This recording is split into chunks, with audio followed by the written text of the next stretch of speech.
The Meghalaya government on May 30th has accepted the recommendation of the committee on the reservation roster to extend the terms of reference of the committee to also include a discussion on the state job reservation policy.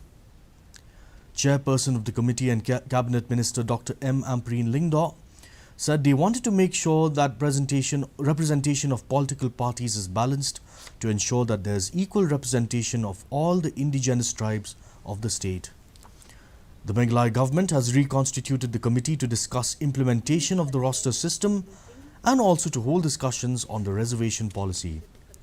The reconstituted committee, headed by Ampareen Lyngdoh, also includes VPP President Ardent Miller Basaumait. She also said that the next meeting of the committee will be held on May 31st. All political parties for the states of Meghalaya, we shall then be able to further discuss matters that are relevant